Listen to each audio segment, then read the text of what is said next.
125 ജീവനുകളാണ് പുത്തുമലയിൽ നമുക്ക് നഷ്ടപ്പെട്ടത്. 5 ആണ്ട് കഴിയുമ്പോൾ ആ ദുരന്ത ഭൂമി ഇന്ന് മറ്റൊരു ദുരന്തത്തിലെ ഇരകളെ ഏറ്റുവാങ്ങുകയാണ്.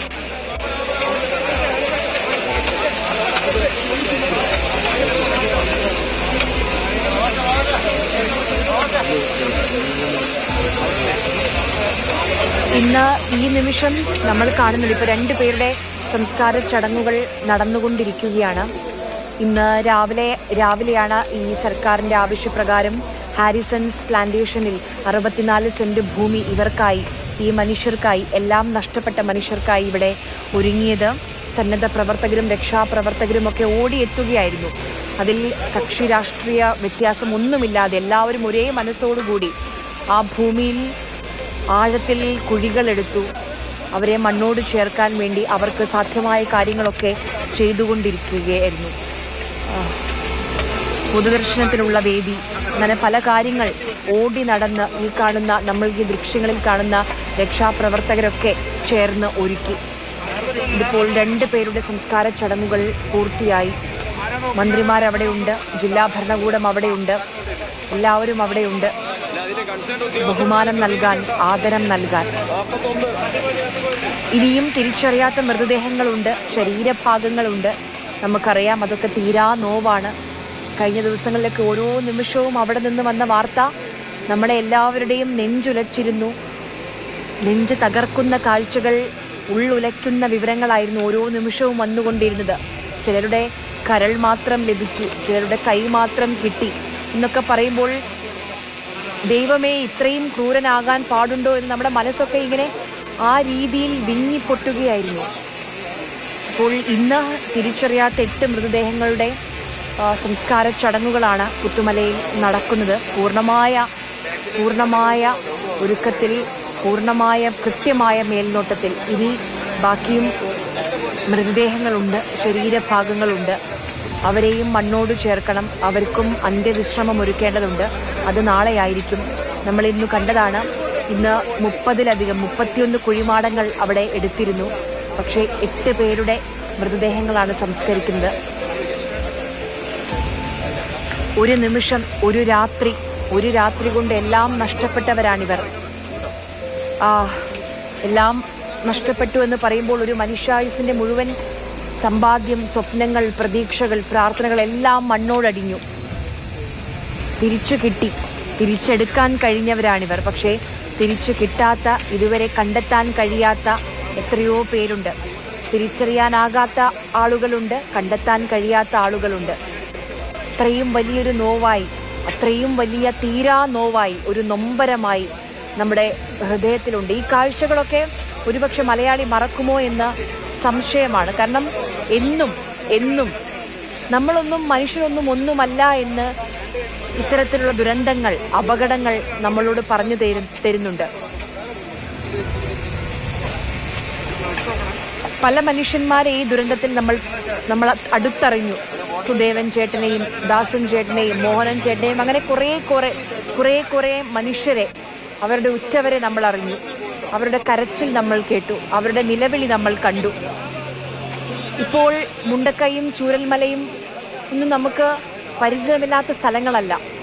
നമ്മുടെ മനസ്സിലുണ്ട്, നമ്മുടെ ഹൃദയത്തിലുണ്ട് ആ സ്ഥലങ്ങളും ആ മനുഷ്യരുമൊക്കെ. അത്രമേൽ മലയാളി അവർക്ക് വേണ്ടി പ്രാർത്ഥിച്ചിട്ടുണ്ട്. ഓരോ തിരച്ചിൽ നടക്കുമ്പോഴും, ഓരോ ദിവസവും ആരെയെങ്കിലും കിട്ടണേ, ജീവനോടെ തിരിച്ചു കിട്ടണേ എന്ന് മലയാളി പ്രാർത്ഥിച്ചിട്ടുണ്ട്. പക്ഷേ ഇന്നും നമ്മുടെ മുന്നിൽ 206 ആളുകളുണ്ട്. കണ്ടെത്താനുള്ള അക്കമാണത് 206 എന്ന് പറയുന്നത്. അതിൽ കൂടുതലാകാം, കുറവാകാം, പക്ഷേ അറിയില്ല. മണ്ണോട് ചേരുകയാണ്. മണ്ണെടുത്ത ജീവിതങ്ങളാണ്, ഉരുളെടുത്ത ജീവിതങ്ങളാണ്. തിരികെ മണ്ണിലേക്ക് പോവുകയാണ്. ഈ സമയം നമുക്ക് പ്രാർത്ഥിക്കാം. അത് മാത്രമേ നമുക്ക് അവർക്ക് വേണ്ടി ഈ നിമിഷം ചെയ്യാൻ കഴിയുകയുള്ളൂ. നമുക്ക് പ്രാർത്ഥിക്കാം.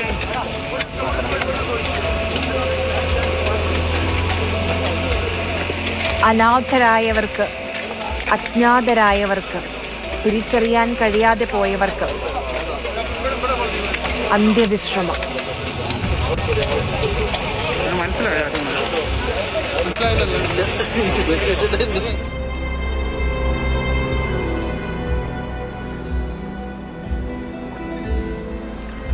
ഇന്ന് 6ാം ദിവസമാണ് തെരച്ചിലിന്റെ, അതിജീവനത്തിന്റെ 6ാം ദിവസമാണ്.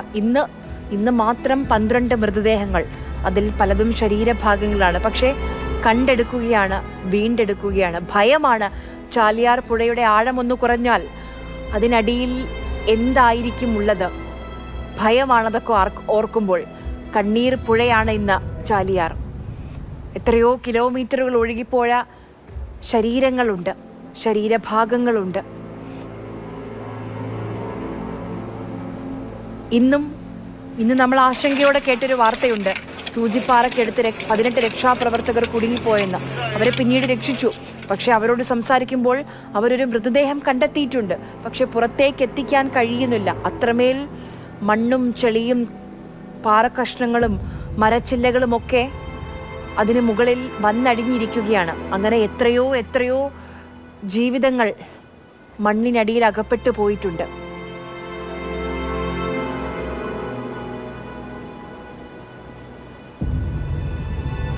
നോക്കൂ, ഇപ്പോൾ കാണിക്കുന്ന ആ അക്കങ്ങൾ, 3 അക്കങ്ങൾ, 369.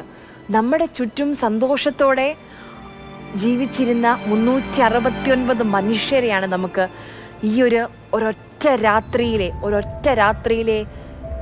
അപകടത്തിൽ, ദുരന്തത്തിൽ, ആ മണ്ണിടിച്ചിലിൽ, ആ ഉരുൾപൊട്ടലിൽ നമുക്ക് നഷ്ടമായത്. 369 സഹജീവികളെ.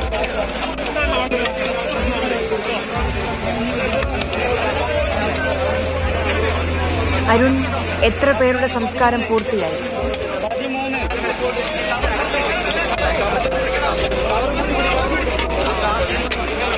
പേരുടെ സംസ്കാരം നിലവിൽ പൂർത്തിയായിരിക്കുകയാണ്. ഇവിടെ ഇപ്പോഴും ഈ നീണ്ട, ആദ്യം നേരത്തെ സൂചിപ്പിച്ചതുപോലെ തന്നെ പലരെയും തിരിച്ചറിയാതെ പോയിരുന്ന ഒരുപാട്, ഇനിയും ചാലിയാർ പുഴയിലൊക്കെ എത്രത്തോളം വീതിയുള്ള ഒരു കാഴ്ചയാണ്. ഈ ഒരു 3 മണിയോട് കൂടിയായിരുന്നു അന്ന് പുലർച്ചെ നമ്മൾ ഈ ഒരു പോത്തുകൽ ഭാഗത്ത് നിന്ന് ആദ്യം മൃതദേഹം കിട്ടിയതായി നമുക്കൊരു വിവരം വരുന്നു. അതൊരു രാവിലെ 3 മണിയോട് കൂടി അപകടം നടക്കുന്നു. 7 മണിയോട് കൂടി ആ വിവരം വരുന്നു. ഒരു 3 വയസ്സുള്ള പിഞ്ചു കുഞ്ഞിന്റെ മൃതദേഹമാണ്. അപ്പോൾ പോലും ആർക്കും ഒരു സൂചനയില്ലായിരുന്നു എന്താണ് സംഭവം എന്നോ, എന്താണ് ഉരുൾപൊട്ടലിന്റെ ഒരു ആഘാതത്തിൽ ഉള്ളതാണോ എന്നൊന്നും ആർക്കും അറിയില്ല. പിന്നീട് ഓരോ മണിക്കൂറിലും കൂടുതൽ മൃതദേഹങ്ങൾ ചാലിയാറിന്റെ വിവിധ ഭാഗങ്ങളിൽ നിന്നായി നിലമ്പൂർ മേഖലയിൽ നിന്നൊക്കെ കണ്ടെടുത്തു. പലതും വേർപെട്ട നിലയിലായിരുന്നു, ജീർണിച്ച നിലയിലായിരുന്നു. അപ്പോഴാണ് ഈ ഒരു ദുരന്തത്തിന്റെ, നമ്മൾക്ക് സമാധാനങ്ങളില്ലാത്ത, കേട്ടുകേൾവി പോലും ഇല്ലാത്ത സംഭവമായിരുന്നു അത്ര മുണ്ടക്കൈ ദുരന്തത്തിന്റെ ഒരു ആഘാതം എന്നുള്ളത്. അങ്ങനെ തിരിച്ചറിയാതെ പോയ ഒരുപാട് പേര് ഇപ്പോഴും അവശേഷിക്കുന്നു എന്നുള്ള ഓരോ ദിനവും. ഇപ്പോൾ കഴിഞ്ഞ മണിക്കൂറിൽ കൂടി നിലമ്പൂർ ഭാഗത്ത് നിന്ന് മൃതദേഹം കണ്ടെടുത്തിരിക്കുന്നു. ഇനിയും ഓരോ ദിനങ്ങളായി കൂടുതൽ മൃതദേഹങ്ങൾ കിട്ടിക്കൊണ്ടേയിരിക്കുന്നു. പലരും അവർക്കായി കാത്തിരിക്കുന്നുണ്ട്. ആ വാർത്ത അറിയാനായെങ്കിലും അവർ കാത്തിരിക്കുന്നുണ്ട്. പലരും ഈ മൃതദേഹങ്ങൾ തിരിച്ചറിയാനൊക്കെ എത്തുമ്പോഴും അവരുടെ എന്നുള്ള പ്രതീക്ഷയോട് കൂടിയൊക്കെയാണ് വരുന്നത്. കാരണം അവരെവിടെയെങ്കിലും ജീവനോടെ ഉണ്ടാകും എന്നുള്ളതാണ് അവരെല്ലാം യാഥാർത്ഥ്യമെങ്കിൽ പോലും അത് ഉൾക്കൊള്ളാൻ അവർക്കാകുന്നില്ല എന്നുള്ളത് തന്നെയാണ് സത്യം. അത്തരത്തിൽ എത്രയോ വേദനയുള്ള കാഴ്ചകൾ അന്നും ഇന്നും ഒക്കെ നമ്മൾ കണ്ടുകൊണ്ടിരിക്കുന്നു. ഭൂപടത്തിലേ ഇല്ലാതെ മാഞ്ഞുപോയ ഒരിടം, അതിനോടൊപ്പം തന്നെ ഇല്ലാതെ പോയ കുറെ ആളുകൾ ഇനി അവശേഷിക്കുന്നുണ്ട്, ഒരു പ്രദേശം അവശേഷിക്കുന്നുണ്ട്. പക്ഷെ അവിടെയൊന്നും ആ ഒരു തുടുപ്പില്ല. ആ പ്രദേശവും മരിച്ചിരിക്കുന്നു എന്നുള്ളതാണ്. ഒരു ശ്മശാന ഭൂമിയായി മുണ്ടക്കൈയും ചൂരൽമലയും അട്ടമലയും എല്ലാം മാറിയിരിക്കുന്നു. അതിന്റെ അവശേഷിപ്പുകളായി അതിന്റെ ഭാരം ചേർന്ന് കുറെ മനുഷ്യരുടെ ഇവിടെ മൺവെട്ടി കൊണ്ട് കുഴിയെടുത്ത് ഇറ്റവരെ ആരെന്ന് പോലും അറിയാത്ത, ചിലപ്പോൾ അവരുടെ അത്രമേൽ സുഹൃത്തുക്കളായിരിക്കും, അത്രമേൽ ബന്ധമുള്ളവരായിരിക്കും, അത്രമേൽ ഉറ്റവരായിരിക്കും. പക്ഷെ അതൊന്നും തിരിച്ചറിയാതെ അവർ മൺവെട്ടിയെടുത്ത് ഈ കുഴിച്ച് അവരെ യാത്രയാക്കാൻ പുറപ്പെടുന്നു, അവരുടെ ഉറ്റവരെ യാത്രയാക്കാൻ പുറപ്പെടുന്നു. അതിനൊപ്പം ഒരു നാട് തേങ്ങുന്നുണ്ട്, കേരളമാകെ തേങ്ങുന്നുണ്ട്. ആ കാഴ്ചയിലേക്ക് നമുക്ക് ഓരോ തവണയും പുത്തുമല എന്ന പ്രദേശം 5 വർഷം മുമ്പ് ഇതേ വികാരത്തോടെ, ഇതേ വേദനയോടെ നമ്മൾ പറഞ്ഞ പ്രദേശമാണ്. അതേ ദുരന്ത ഭൂമിയിലാണ് ഈ ഒരു സംസ്കാരം നടക്കുന്നത്. ഒരു പുത്തുമലയും കവളപ്പാറയും വരുമ്പോൾ നമ്മൾ മനസ്സുകൊണ്ട് നമ്മൾ പറയുന്നുണ്ട് പുത്തുമലയും കവളപ്പാറയും ഒന്നും ഇനി ആവർത്തിക്കരുത്. പക്ഷെ അവിടെ ഒരു മുണ്ടക്കൈ ഉണ്ടായിരിക്കുന്നു, ഒരു ചൂരൽമല ഉണ്ടായിരിക്കുന്നു എന്നുള്ളൊരു യാഥാർത്ഥ്യം പക്ഷെ നമുക്ക് ഉൾക്കൊള്ളാനാകുന്നില്ല. ഇനിയും ഇതിന്റെ ഒരു നടുക്കം നമുക്ക് മാറുന്നില്ല. ഇനിയെങ്കിലും നമുക്കത് ചിന്തിക്കാൻ പോലും പറ്റാത്തതിനപ്പുറത്താണ് അതിന്റെ ഒരു നടുക്കം എന്ന് പറയുന്നത്. നടുങ്ങിയിരിക്കുന്ന ഒരു നാടാണ്. ഈ ഒരു മരവിപ്പ് അന്ന് മുതൽ ഇന്ന് വരെ അത് തുടർന്നുകൊണ്ടേ ഇരിക്കുന്നു എന്നുള്ളത്. അതിനിടയിലാണ് ഈ ഒരു ഉച്ചവരെ യാത്രയാക്കുന്ന കുറച്ചു പേരെ നമ്മൾ കാണുന്നത്. 8 മൃതദേഹങ്ങളാണ് ഇന്ന് സംസ്കരിക്കുന്നത്. 9 മൃതദേഹങ്ങൾ ഉണ്ടാകുമെന്ന് പറഞ്ഞപ്പോൾ അവസാന നിമിഷം ചാലിയാറിൽ നിന്ന് കിട്ടിയ ഒരു മൃതദേഹം തിരിച്ചറിയുകയാണ് ഉണ്ടായത്. അങ്ങനെ 8 മൃതദേഹങ്ങൾ ആണ് ഇപ്പോൾ സംസ്കരിക്കുന്നത്. 30 മുകളിൽ മൃതദേഹങ്ങൾ സംസ്കരിക്കാനുള്ള ഒരു സജ്ജീകരണങ്ങളെല്ലാം തന്നെ ഇവിടെ ഒരുക്കിയിട്ടുള്ളത്. അത് നാളെയായി വരും ദിവസങ്ങളിലായി സംസ്കാരം നടക്കും എന്നുള്ളതാണ്. ഇനിയും എത്ര കാണാമറയത്ത് പോയവരെ കുറിച്ച് നമുക്കറിയാം. ചാലിയാറിന്റെ തീരത്ത് കാണാമറയത്തുള്ളവരുണ്ട്. ഒപ്പം തന്നെ പുത്തുമലയിലും കവളപ്പാറയിലും പെട്ടിമുടിയിലും ഒക്കെ ദുരന്തത്തിന് ബാക്കിയായും കാണാമറയത്ത് തുടരുന്നവരുണ്ട്. ഈ വർഷങ്ങൾ കഴിഞ്ഞിട്ടും ഈ എവിടെയെന്ന് ഈ ബന്ധുക്കൾക്കൊന്നും ആ യാഥാർത്ഥ്യം ഉൾക്കൊള്ളാൻ കഴിയാതെ പോയവരുണ്ട്. അത്തരത്തിൽ ഒരു വലിയ ചാലിയാർ പുഴയുടെ ഒക്കെ തീരത്ത് അങ്ങനെ ഇപ്പോഴും കാടുകളിൽ നിന്നും ഉൾവനത്തിൽ നിന്നൊക്കെ മൃതദേഹങ്ങൾ എടുത്തു വരുമ്പോൾ അത് തിരിച്ചറിയാതെ പോകുന്നവർ,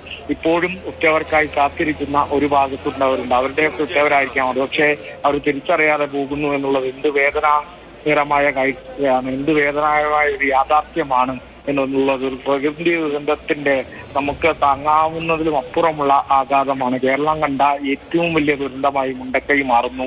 അത് എത്രമേൽ അതിന്റെ ഒരു ഭീകരത നമുക്ക് ഇപ്പോൾ ഇവിടെ ആൾക്കൂട്ടവും എല്ലാം ഉണ്ട്. അത് ആ ഒരു വേദനയോടൊപ്പം നിൽക്കുന്നുണ്ട്. പക്ഷെ കുറച്ച് ദിവസങ്ങൾ കഴിയുമ്പോൾ നമ്മൾ ആലോചിക്കുമ്പോൾ ആ നാടിന്റെ ഒരു വിജനതയെ കുറിച്ച് നമുക്ക് ഇപ്പോൾ തന്നെ ചിന്തിക്കുമ്പോൾ പലരും അത് പറയുന്നുണ്ട്. ഈ പ്രദേശവാസികളൊക്കെ പറയുന്നുണ്ട്. ഇന്ന് രാവിലെ കൂടി ഞാൻ ഈ ഒരു മേഖലയിലേക്ക് ചൂരൽമല കഴിഞ്ഞ് മുണ്ടക്കൈയിലേക്ക് വരുമ്പോൾ ഒരാളെ വിങ്ങി പൊട്ടുന്നു. പോലീസുകാർ അദ്ദേഹത്തെ ആശ്വസിപ്പിക്കുന്നത് ഞാൻ കണ്ടു. എന്താണെന്ന് ചോദിച്ചപ്പോൾ ആ ഒരു പ്രദേശത്തേക്ക് പോവുകയാണ്. അപ്പോൾ അദ്ദേഹത്തിനെല്ലാം നഷ്ടമായി, കുടുംബാംഗങ്ങളെ നഷ്ടമായി, മക്കളെ നഷ്ടമായ ഒരാൾ അവിടെ വിങ്ങി പൊട്ടുന്ന കാഴ്ച കണ്ടു. പിന്നെ ഒരു ഓഫ് റോഡ് ജീപ്പ് ഡ്രൈവറാണ് ഈ സന്നദ്ധ പ്രവർത്തകരെ മുകളിലേക്ക് എത്തിച്ചത്. അപ്പോൾ അദ്ദേഹം ചെറിയ പരിക്കുകൾ അദ്ദേഹത്തുണ്ട്.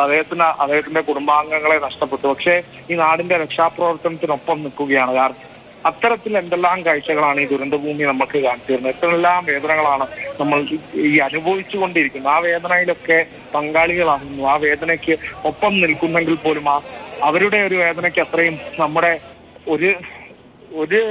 ഒന്നും പകരം വെക്കാനില്ല എന്നുള്ളത് തന്നെയാണ് അതിന്റെ യാഥാർത്ഥ്യം.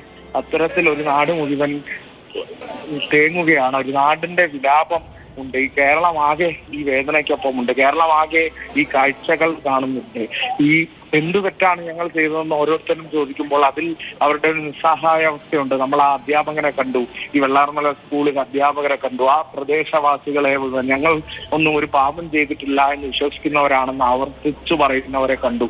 ഇത്രമേൽ ഒരു ദുഃഖം, ഇത്രമേൽ അവരെ നെഞ്ചു തകർക്കുന്ന ഒരു സംഭവം അവർക്ക് അനുഭവിക്കാൻ, അതിനുമേൽ പാപം ചെയ്തില്ലെന്ന് വിശ്വസിക്കുന്നവരാണ്. പക്ഷേ ഇതൊരു യാഥാർത്ഥ്യമാണ് എന്നുള്ളത് ഉൾക്കൊള്ളാൻ പറ്റുന്നില്ല. നമ്മൾക്കാർക്കും പറ്റുന്നില്ല എന്നുള്ളതാണ്. ദുരന്ത ഭൂമിയിൽ നിൽക്കുമ്പോൾ ദിനം 6 പിന്നിടുകയാണ്. ഈ എക്കാലവും കേരളത്തിന്റെ കറുത്ത അധ്യായമായി, രാജ്യത്തിലെ തന്നെ കറുത്ത അധ്യായമായി മുണ്ടക്കൈ അവശേഷിക്കുന്നു. അതിന്റെ കറുത്ത ദിനങ്ങളിലൂടെ കേരളം കടന്നു പോകുന്നു എന്നുള്ള ഇതാണ്. പുത്തുമലയുടെ ആ മണ്ണിൽ, ദുരന്തഭൂമിയുടെ ആ മണ്ണിൽ തന്നെ ഒരു തനിയാവർത്തനം ഉണ്ടാകുന്നു. ആ ദുരന്ത സംസ്കാരം അവിടെ നടക്കുന്നു എന്നുള്ളത് പറയുമ്പോൾ നമുക്ക് ഇത് എങ്ങനെ ബന്ധപ്പെടുത്തണമെന്നോ എങ്ങനെ പറയണമെന്നോ അറിയാൻ പറ്റാതെ വാക്കുകൾ ഇപ്പോൾ നമ്മൾ ഈ ഒരു അവസ്ഥ വിവരിക്കുക എന്നുള്ളത് നമ്മുടെ ഒരു നിർഭാഗ്യമായി പോയി, ഒരു ദൗർഭാഗ്യകരമായ സംഭവമായി പോയി. ഇങ്ങനെ പറയാതിരിക്കണം എന്നുള്ളതാണ് നമ്മൾ ഓരോരുത്തരും, എന്റെയും ആയിയുടെയും പോലെയുള്ള എല്ലാവരുടെയും ആഗ്രഹം. ഇങ്ങനെ ഒരു ഇനിയും നമുക്ക് പറയാനുണ്ടാകുന്ന ഒരു അവസരം ഉണ്ടാകരുത്. ഇത്തരത്തിലൊരു ദുരന്തത്തെ വിവരിക്കാനുള്ള ശേഷി നമുക്കുമില്ല എന്നുള്ളത് തന്നെയാണ് ഏറ്റവും വലിയ യാഥാർത്ഥ്യമായി അവിടെ അവശേഷിക്കുന്നത്. എന്തായാലും 5 മൃതദേഹങ്ങളുടെ സംസ്കാരം നടന്നിരിക്കുന്നു. അതിവേഗത്തിൽ സംസ്കാര നടപടികൾ പൂർത്തിയാക്കുന്ന സന്നദ്ധ പ്രവർത്തകരെ ഇവിടെ കാണുന്നുണ്ട്. അതിവേഗത്തിലാണ് ഈ ദ്രുതഗതിയിൽ തന്നെ ഈ നടപടികളെല്ലാം പൂർത്തിയാക്കുന്നുണ്ട്. നേരത്തെ അരമണിക്കൂർ മുമ്പായിരുന്നു സർവ്വമത പ്രാർത്ഥന നടന്നത്. അതിനുശേഷം കൃത്യമായ ക്രമീകരണങ്ങളിലൂടെയാണ് മൃതദേഹങ്ങൾ ഓരോന്നും സംസ്കരിച്ചത് എന്നുള്ളതാണ്. ബാക്കി മൃതദേഹങ്ങൾ നാളെ വൈകിട്ടോടുകൂടി സംസ്കാരം നടത്തും എന്നുള്ളതാണ് ആര്യ.